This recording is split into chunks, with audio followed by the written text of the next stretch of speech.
Awesome. Well, welcome, Buffs. Welcome back, or welcome to for the first time, Mental Training Thursday here in CU Athletics. My name is Bob Deal. I use he, him pronouns. I'm here with Doc Walk and Chris. And today's topic, what we're diving into, is skill number 2 in our series about mental toughness, which is presence. So, how to be in the moment when everything around us feels chaotic. I'm sure you could all relate to that in some way if you're listening to this.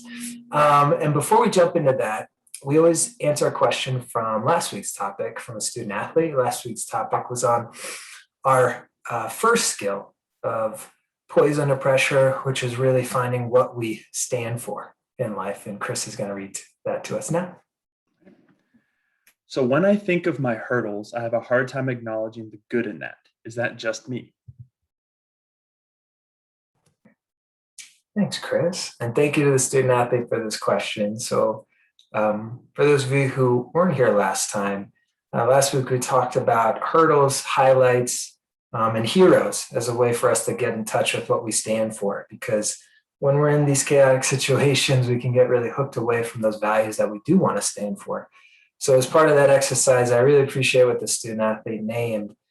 When even we look back on hurdles we've gone through, where we've actually been the expert in our own resilience, it can be hard to find the good in that.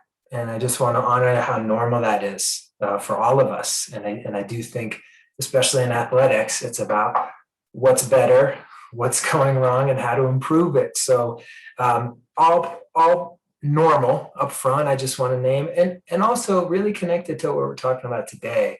I think our minds in many ways are like Velcro for what's not good enough, and Teflon for what's actually going well. And I always come back to this 98% rule that a mentor of mine, who's a former Olympian, would talk about, which is really 98% of things that we're putting our action towards in our life actually doing well. And there's that 2% that we want to be better, and that can dominate the full 100% of our experience. And so, in many ways, really want to just say, we're just getting reps at returning to that 98% and not making it the full 100%. All of us have these automatic negative thoughts. And so today, when we talk about presence, as part of being this poise under pressure, we're really training our ability to be in flow, to be in the zone, which I know many of you have heard about. We've had those experiences. And I think what can be challenging about being in flow is that our brains are always predicting the future based on the past and trying to protect us. And when we're doing this back and forth, it's really hard to just be on time. And so one of the ways we can train that is really how to be aware of what's happening to us without judgment. And just a quick caveat, because I know this will show up, having presence, being mindful, being here now, it's not about having a clear mind. That's really quite impossible. It's more about just returning and acknowledging what's happening now and what matters to us. And so Rachel's going to take us through an experiential exercise that's really going to help us train up this ability to be present, even when there's pressure and chaos around us. Thanks, Bob, and thanks to the student athlete for that question. I was just thinking, Bob, as you were talking through flow state, I know as a former alpine ski racer, I think when I think back to my experience as a flow state in that sport, I would get to the finish line and just be like, what just happened? Like it was almost like I just was so focused and so concentrated on the one component, which was going as fast and as hard as I could to the bottom, that by the time I got to the bottom, it was like everything was a blur. And there were moments where I, could remember, and I trained that skill so that I could get better. But I think when we talk about flow state and really training that present moment aspect, that mindfulness training really enhances our ability to create that flow, right? Like that loss of self-consciousness, the sense of control that we have in the moment. Like no matter what we do, no matter what happens, we can handle it. And then that present moment awareness. And those three factors that I just mentioned are associated with flow state. They're also associated with mindfulness training. So the cool part about that is that the more that we do this present moment awareness, this presence, and just creating that awareness of when we've maybe lost touch of the present moment and bounce back to it. Just like Bob mentioned, we're never going to get rid of the thoughts or the feelings. That's part of being human, but we can train that elastic, right? Like we can notice when our mind's gone and come back. The more that we train that, the more that we're going to enhance as an athlete your chances of flow state, which means that performance could go up more often than not. And for those workers, those colleagues on the recording, the same goes with productivity at work and just being more engaged, and then the enjoyment comes out of that too. So with that, I'm going to run you through a mindfulness exercise called the mindfulness of the breath. We love to just start with the breath because that's going to be with you no matter where you are. There are other aspects to mindfulness training that can bring you back to the present moment. So this is just one way to train that. So with that, I invite you to just sit with your feet flat on the floor, your back straight, and either fix your eyes on a spot a few feet in front of you on the floor, or you can choose to close your eyes, whatever you feel like might work best for you. And with that, just bring your attention to your breathing and observe it as if you're a curious scientist who's never seen or experienced breathing before. Just notice it.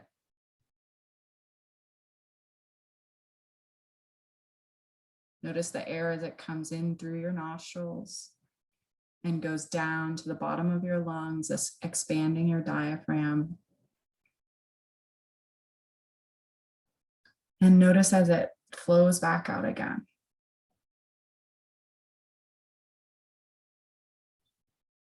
Notice the air moving in and out of your nostrils, how it's slightly warmer as it comes out and slightly cooler as it goes in.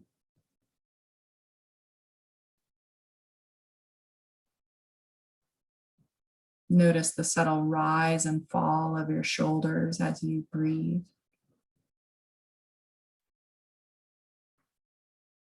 And the gentle rise and fall of your rib cage.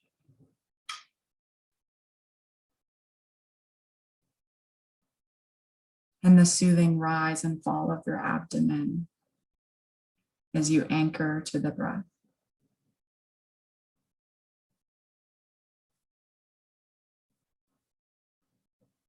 Fix your attention on one of these areas, whichever you prefer.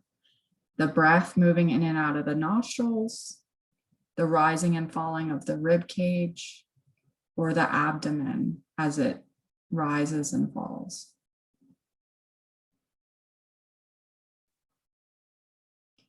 Keep your attention on the spot you chose, noticing the movement of the breath in and out. And just notice.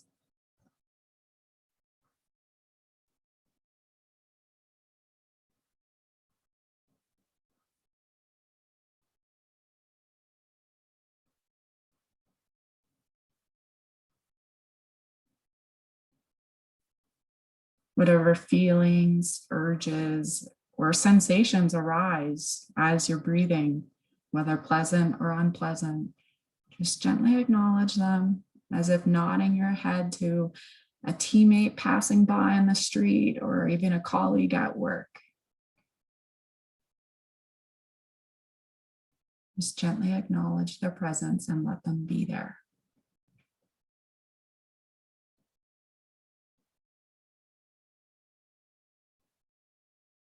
Allow them to come and go as they please, and just refocus your attention on your breath.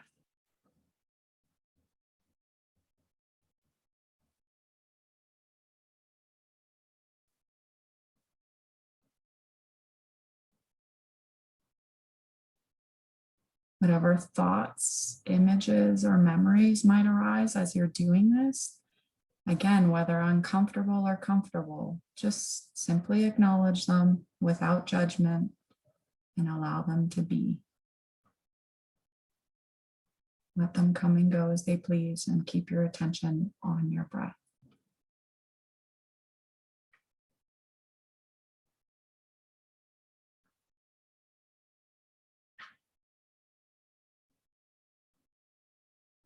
From time to time, your attention will wander as you get caught up in your thoughts. Each time it happens, just notice what distracted you. Then bring your attention back to your breath like a rubber band.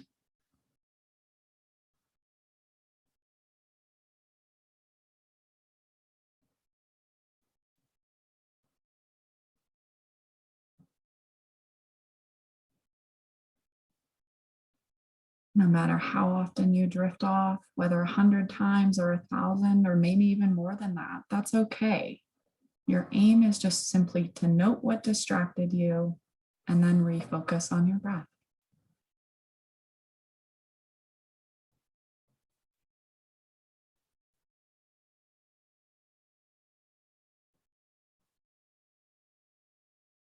So remember that drifting off into your thoughts is normal and natural. It will likely keep happening. Our minds naturally distract us from what we're doing. So each time you notice it, gently acknowledge it without judgment and return your attention to the breath.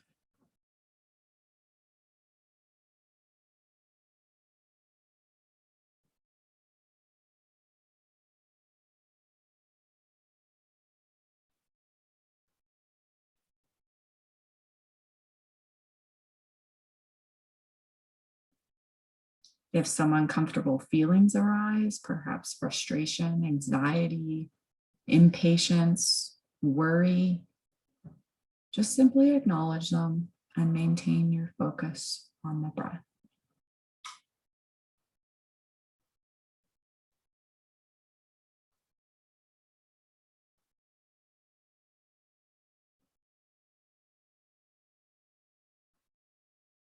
Now take one more deep, full inhalation and imagine that your belly button's trying to reach all the way back to your spine as you slowly and completely exhale. And when you're ready, if you chose to close your eyes at the beginning of this exercise, you can open them. If you chose to keep them open, you can return your attention to the recording and the screen. And welcome back.